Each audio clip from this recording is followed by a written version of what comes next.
the second lecture in this chapter 7 series. We'll talk in the second part of 3 about the entropy change of pure substances.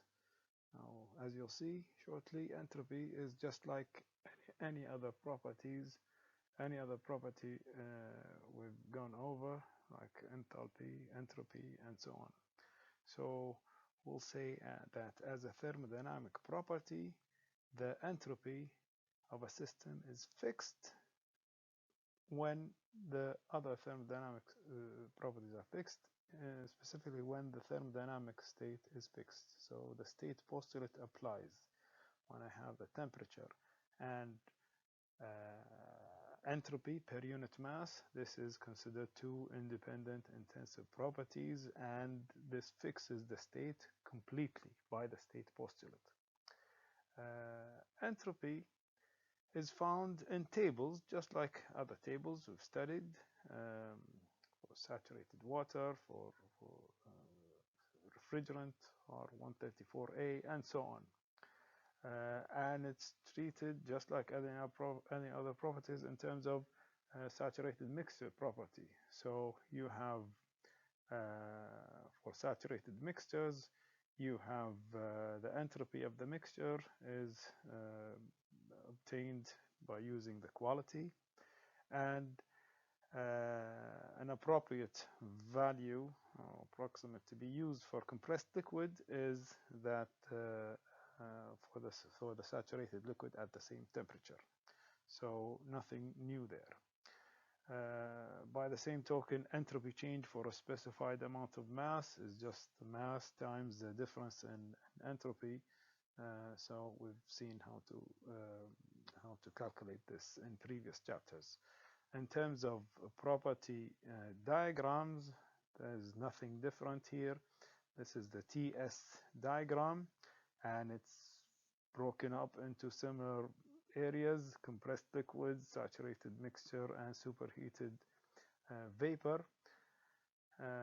And this TS diagram has also the same isotherms and isobars and isocores. Actually, this shows both of them, and the usual breakdown of regions, as well as a nice critical point up on top of the.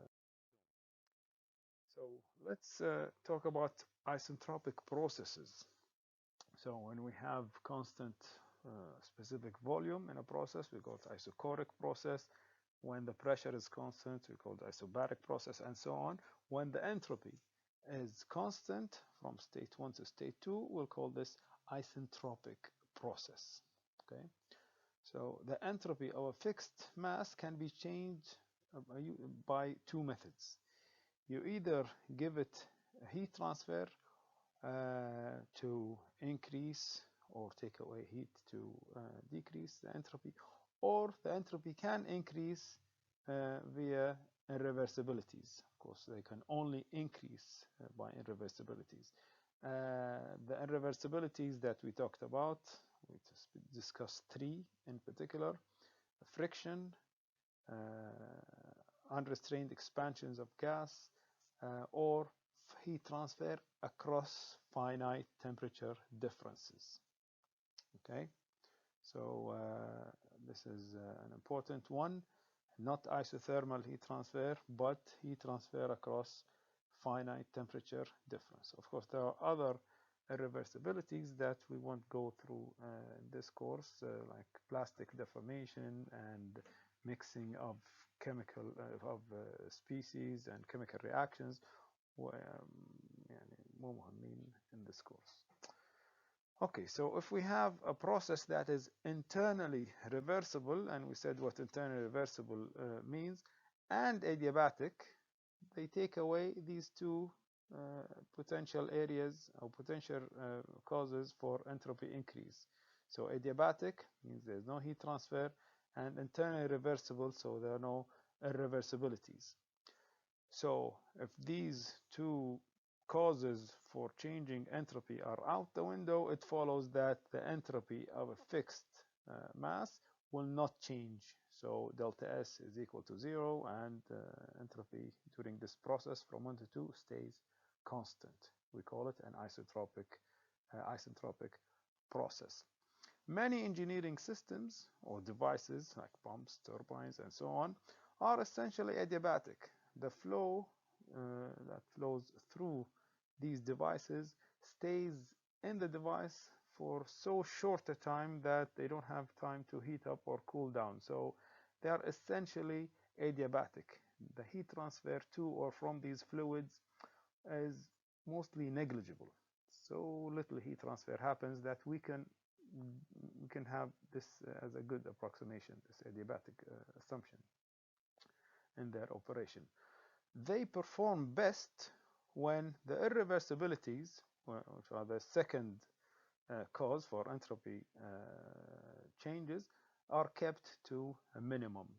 So heat transfer is almost out, and now we'll try to minimize irreversibilities. So our best turbine is one that is heavily insulated, for example, so that no heat transfer happens to the working fluid, and where irreversibilities are minimum, no friction, no other types of irreversibilities. Note here that reversible adiabatic processes are isentropic, not necessarily are isentropic indeed.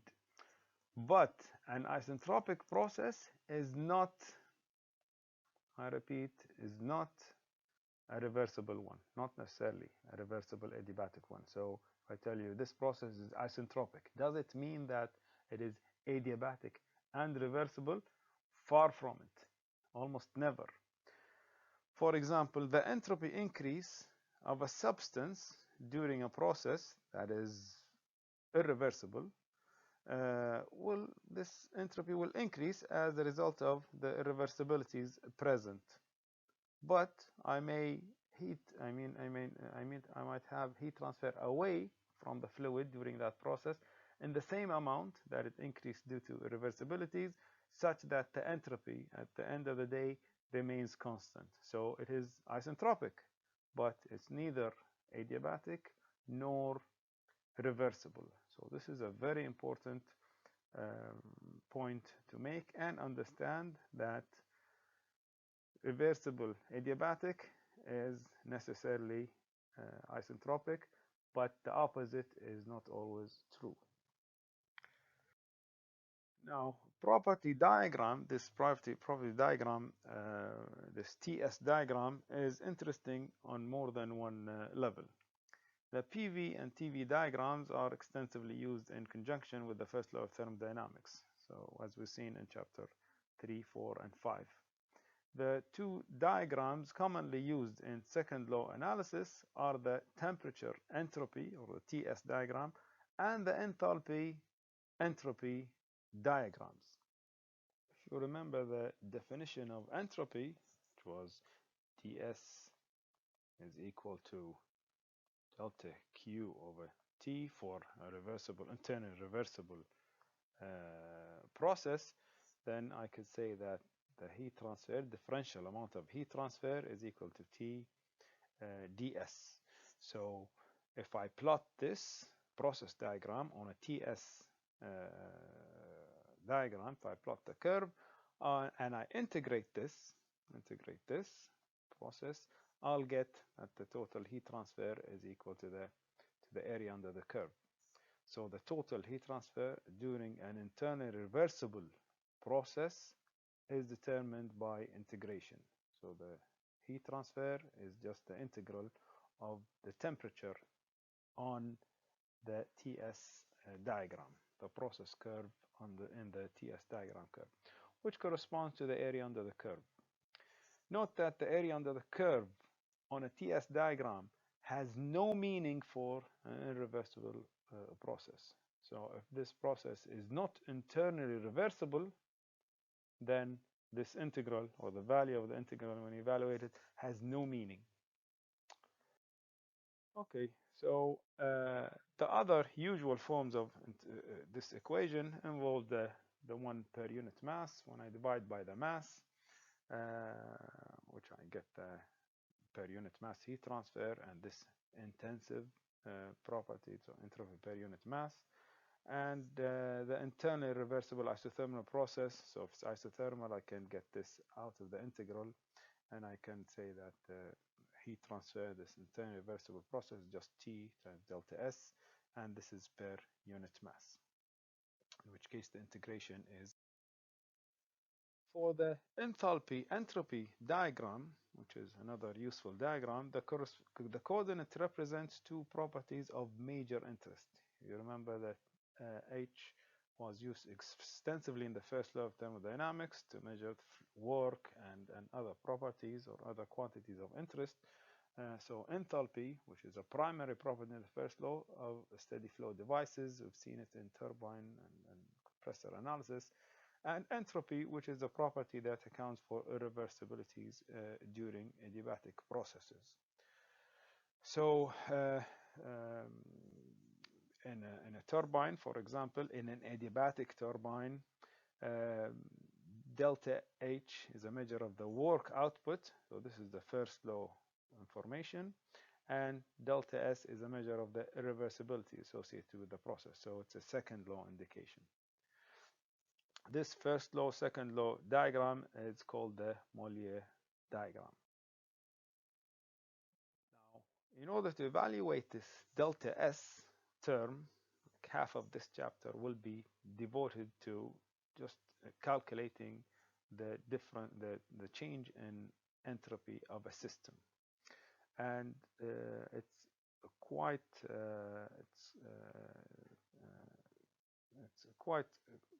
could be complicated at times. So let's break it down into smaller steps and work our way through it. The quantity delta Q over T for internally reversible processes corresponds to a differential change in entropy. The entropy change delta S for a process was evaluated by integrating delta Q over T along some imaginary, note imaginary, internally reversible process path between actual end states. Note here that in order to get this delta S, in order for us to get delta S, the process has to be internally reversible. And in reality, we don't have an internally reversible one. So we say we will integrate this process, this quantity, along an imaginary internally reversible process path, because we don't have an actual internally reversible process path between the end states. Now, for the sake of argument, we will continue with this argument and say that conservation of energy equation, the first law of thermodynamics, for a closed and an open stationary system, so no change in kinetic energy or potential energy, containing a simple compressible substance, our usual assumption, for an internally reversible process is as follows. Let's say this is a work-producing device, for example, a turbine, and we have this heat transfer in, net heat transfer in, for and this is an internally reversible heat transfer, so you can think of it as like an isothermal heat transfer, minus the net work out of this internally reversible process, equal the differential amount of change of the internal energy. So this is the first law of this process, again imaginary process between two end states, but this is the differential form. Using the definition of entropy to write delta Q, and using that this is a stationary system, so the work is reduced to boundary work, P dV. If I substitute this in place of the work, and I substitute this T ds in place of delta Q, I'll get this equation, which is T ds, the Q part, equals this, the minus work output becomes plus work output, and work output is just PV. So this guy is nothing but the first law, but using definition of entropy and the definition of the boundary work. And I'll divide, this is in kilojoules, for example, kilojoules Kelvin. So this one is in kilojoules, and this one in kilojoules per kilogram. And if I divide by T, which is an absolute temperature, this will be ds equals du over T plus pdV over T. So you know now where this came from. Now for an open system which admits mass can enter or leave an open system, in addition to heat and work, you have the definition of enthalpy, U plus PV, and the differential change in enthalpy is du, and then I'll use the product rule to get PdV plus V dP. If I note that from this equation du plus PdV is nothing but TdS, I'll bring TdS here, and this will be dH plus TdS plus VdP. No change on that one. So TdS is dH minus VdP. Again, if I divide by T, I'll get ds equals dH over T minus VdP over T. Okay, I hope you follow these two derivations for these two TdS relations. The hope is for these two equations to be integrated between two end states and give me the change in entropy. Excuse me. Again, these equations relate a bunch of properties. So any assumptions I made about the nature of the process, nature of the system is out the window, because this is just a bunch of properties related by an equation. These are the two equations. I used many assumptions, open or closed system. The above equations are property relations and therefore are independent of the size and the type of process. And although the TdS relations were developed with an internally reversible process in mind, like I said a moment ago, the results obtained are valid for both reversible and irreversible processes, since entropy is a property and the change in a property between two states is independent of the type of process the system undergoes. It's just a bunch of properties related at different states. No one cares, no one should consider how the state changed from one to another, from one point to another. The relations are also applicable to whether the change of state occurs in a closed or an open system. We've seen this before when we derived the first law and the related boundary work equations. Entropy change of liquids and solids are, like you might have expected, the easiest to analyze because of the incompressibility of these liquids and solids. So liquids and solids can be approximated as incompressible substances, so the density doesn't change with temperature or pressure, since their specific volumes remain nearly constant during a process. So incompressible means dV is equal to 0, and when you look back at the TdS relations we just obtained, ds, this is the first one, equals du over T plus pdV over T. This dV will be 0, so it reduces to just this term, so du over T, and du is Cv dt. So this is from the definition of this one T. There's a typo here. So Cv du over t, and we said for incompressible this Cv is equal to Cp is equal to just C. So this is for an incompressible substance, since Cv, Cp, C are the same, and du is equal to C dt for incompressible substances. Okay. Then the entropy change, I'll go back to my original TdS relation and I'll integrate this. So integral here and I integrate here.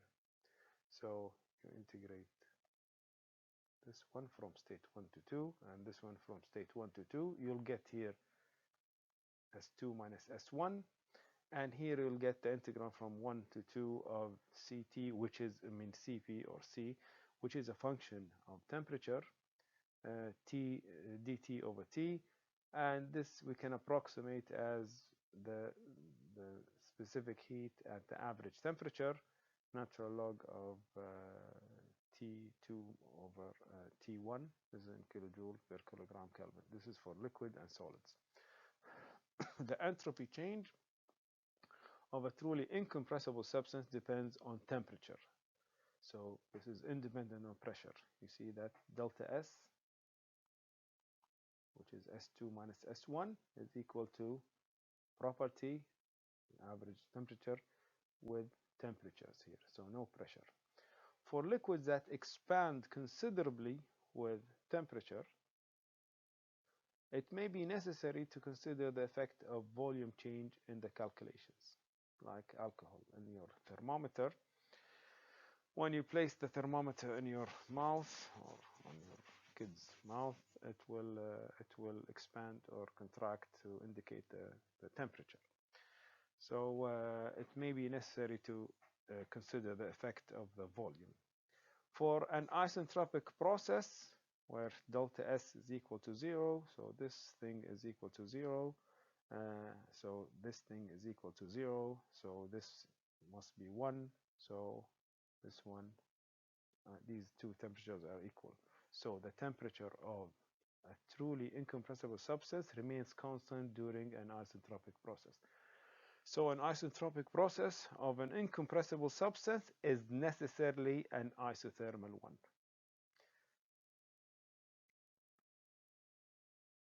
How about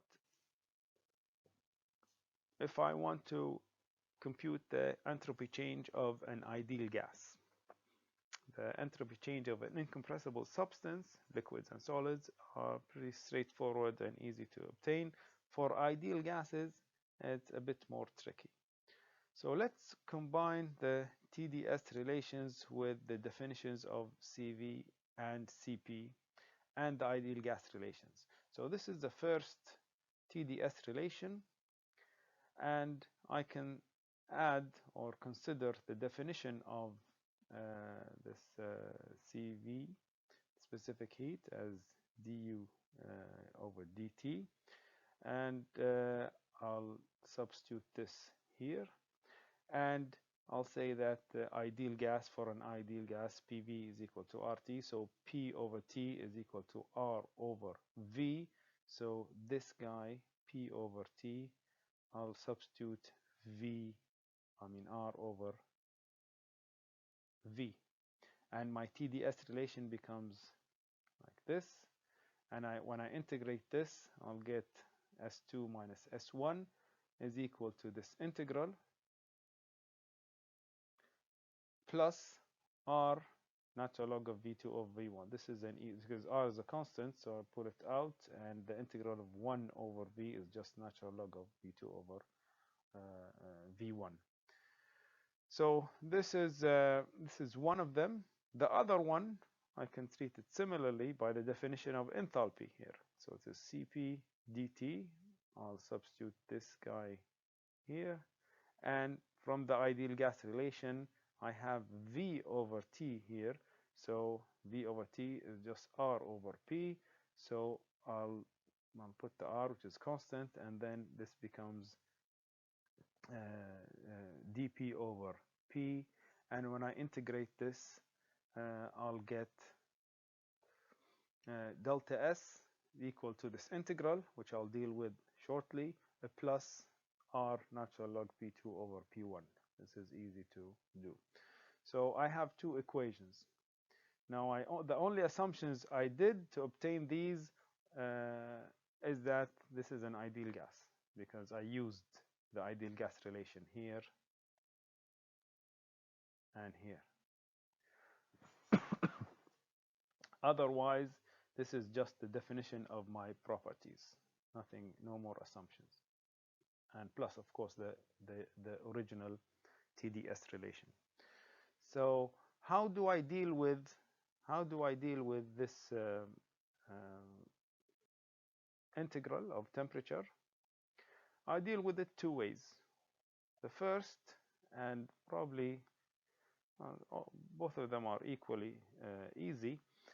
The first one is the constant specific heat assumption, also known as the approximate analysis.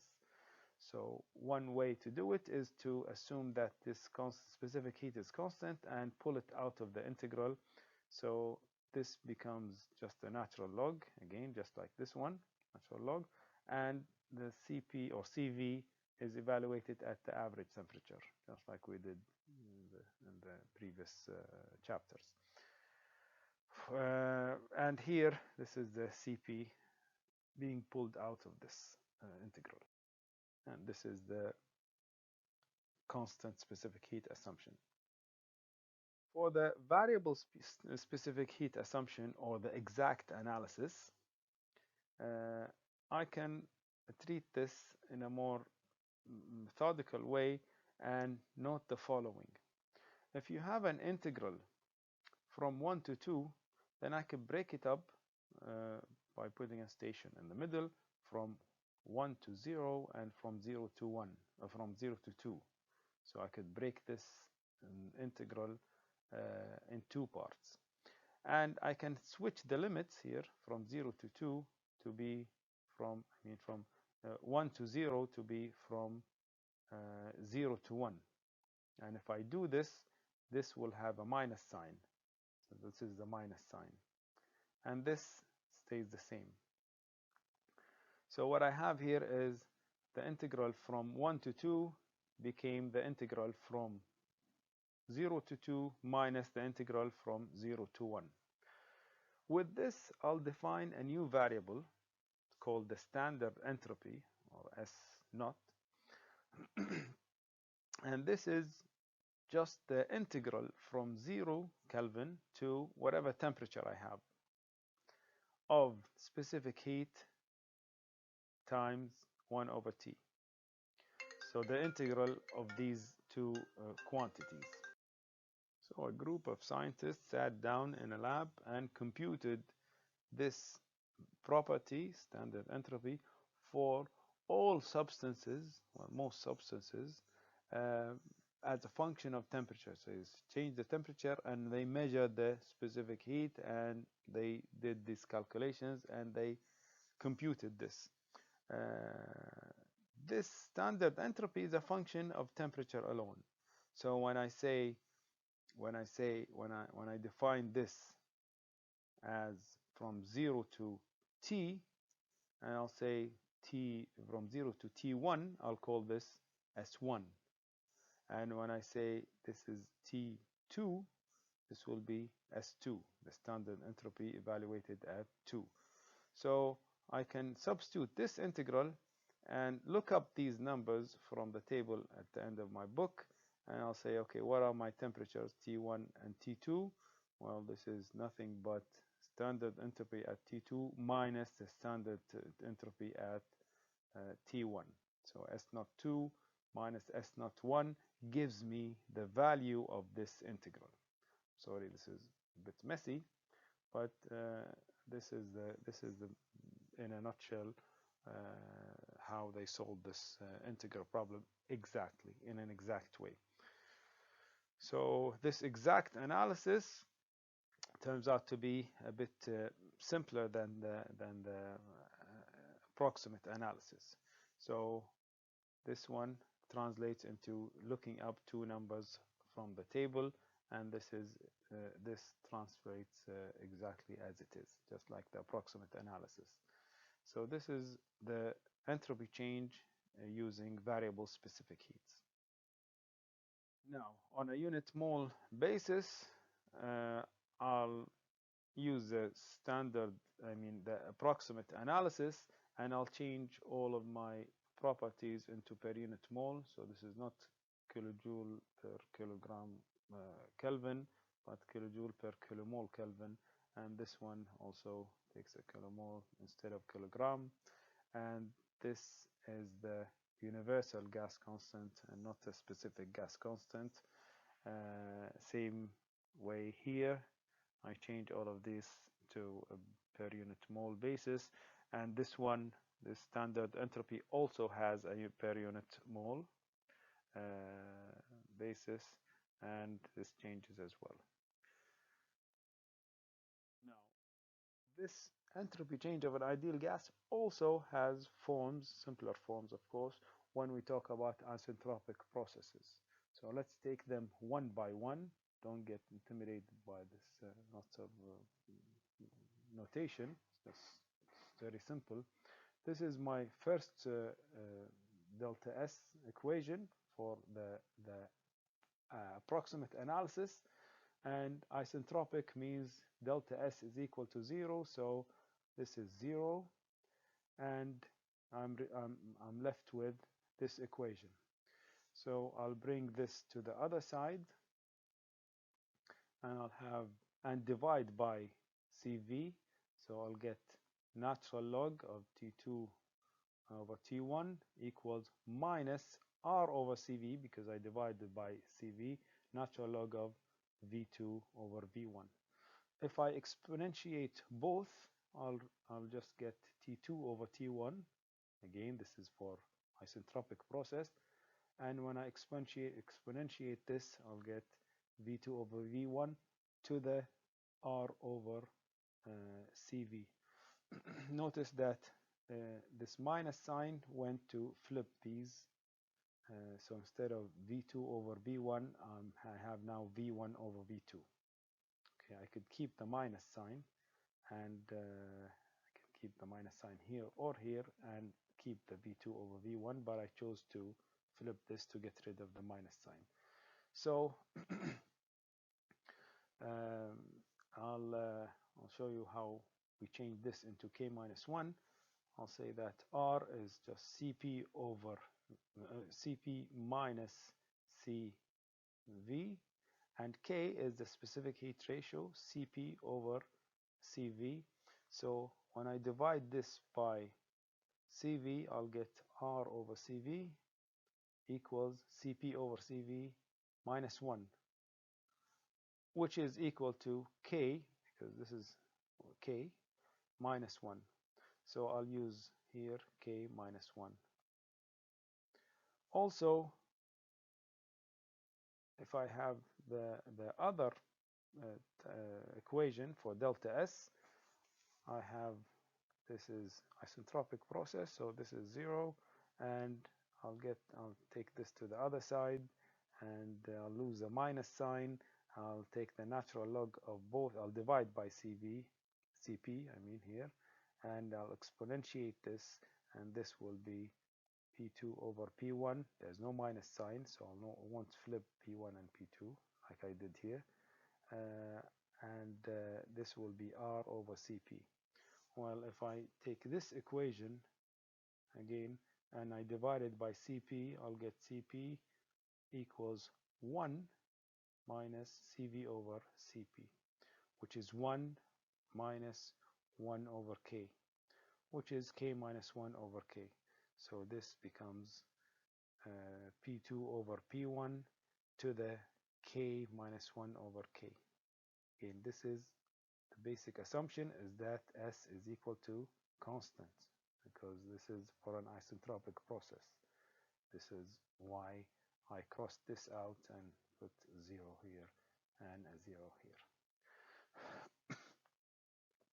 Now I could get a third equation by noting that this is T1, T2 over T1, and this is T2 over T1. So this guy must be equal to this guy. And if I write them both here, and I flip the exponents and raise them to k over k minus 1, I'll get that P2 over P1, again for an isentropic process, is equal to V1 over V2 to the k. You can notice, I don't know if it's clear, but this equation just says that T V to the k minus 1 is equal to constant, and this one, if I multiply this here and multiply this here, I'll get that T P to the 1 minus k over k is equal to constant, and this equation says P V to the k is equal to a constant. If you remember the polytropic process, when we studied in chapter 2 or 4, we said the polytropic process, this is N for a general polytropic process for evaluating the boundary work, while PV to the N is equal to constant. When N is equal to K, I'll have an isentropic process. Okay, so go back and look at the way we dealt with this form equation, this form of the boundary work, and what assumptions we made. Probably we didn't talk much about isentropic processes, but this is where this is relevant. Now, what about the variable specific heat analysis? I have one equation for the variable specific heat, which involves this standard entropy.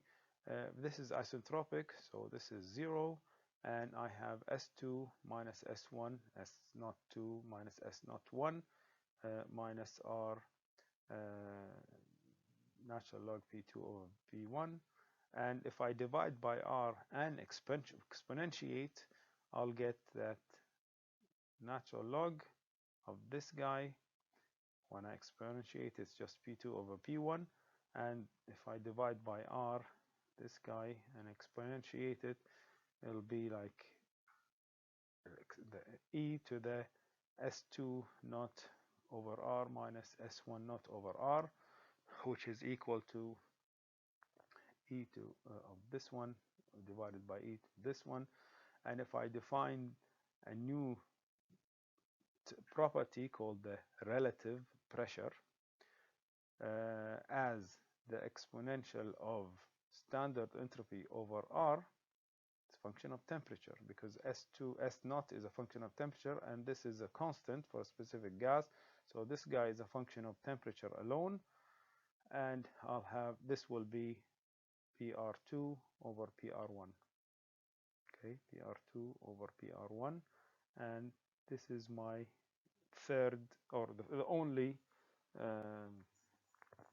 isentropic relation that results from this equation. I can use the ideal gas relation to get a second equation for the variable specific heat assumption or the exact analysis by noting the following. Sometimes I don't have pressure ratios given to me, but instead I'm giving specific volume ratios. So if this is the case, mr is constant, so this mr is equal to P1 V1 over T1, and it is equal to P2 V2 over T2. I'll say this is my ratio, this is equal to T2 over T1, P1 over P2, and I'll take this from this guy and use it here, and this will be T2 over PR2 over T1 over PR1. This is a function of temperature, and this is a function of temperature, so this guy is a function of temperature. I'll define another property, which is the relative specific volume, which is temperature over relative pressure. Both of them are function of temperature, and this will be my second isentropic relation for variable specific heat. And these quantities, this one and this one, can be found in the tables at the end of the book for ideal gases. In summary, I'll say that this is the way we compute the entropy change, which is a big part of our treatment of entropy in this chapter, as we'll see in the next couple of lectures, next couple of slides, next video.